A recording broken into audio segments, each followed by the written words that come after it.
You ever wonder how a story from like thousands of years ago can still feel so alive, so powerful that it actually shapes the lives of over 1 billion people today? Well, that's the magic of the Ramayan. So let's dive into this ancient epic and figure out why its lessons on heroism and duty feel more relevant than ever. Okay, to really get a sense of the scale here, let's just start with a number 24,000. That's how many verses make up the original Ramayan. I mean, think about that. This isn't just a story, it's this vast, poetic universe that people have been exploring for centuries. This is definitely not a quick read. It's more like an ocean of wisdom. And it's not just about the size, right?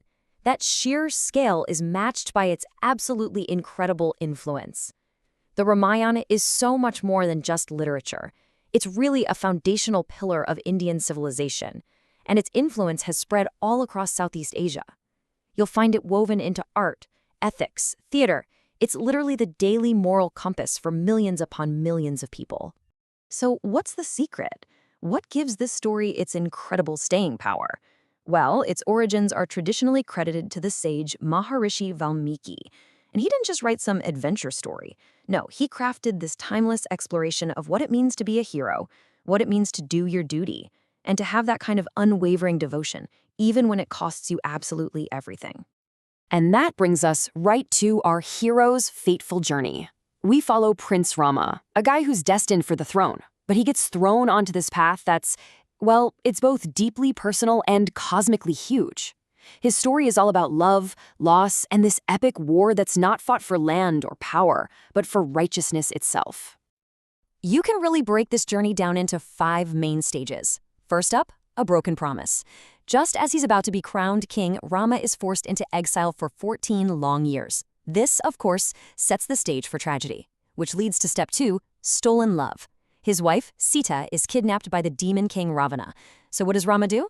He forms an unlikely alliance with an army of monkeys and bears, led by the incredible Hanuman. And all of this leads to the ultimate showdown, the war for Dharma, this epic, cosmic battle between good and evil. But the story doesn't just end there. The victory is, well, it's bittersweet. Sita is rescued, but their return brings a whole new set of trials. It just goes to show you, victory is never that simple. You know, the characters in the Ramayan, they're more than just people in a story. They're like powerful symbols of the good and bad that exists inside all of us. Every choice they make, every action they take, it becomes a lesson in itself. And the main conflict is crystal clear. On one side, you've got Rama. He's the embodiment of truth, virtue, and he's fighting to keep order in the universe. And on the other side, you've got Ravana. He's the symbol of incredible but totally unchecked power, just fueled by pure arrogance. So ultimately, this isn't just a war between two guys. It's a war between righteousness and ego. But here's the thing. Rama doesn't fight this battle alone. No way. He's held up by these incredible pillars of support. You've got Sita, who isn't some passive victim. She is a symbol of immense inner strength and devotion. Then there's his brother Lakshmana, who is just loyalty personified. He's the guy who never, ever leaves his side. And of course, Hanuman, who represents the pure, incredible power of selfless faith. Let's be real. Without them, Rama's quest, his whole mission, would have been impossible. Okay, so we've met the main players, and we've got the basic plot down. But what's the driving force behind everything they do? To really get the Ramayan, you have to understand one single powerful idea. It's the moral code that pretty much governs this entire epic. And that concept is Dharma.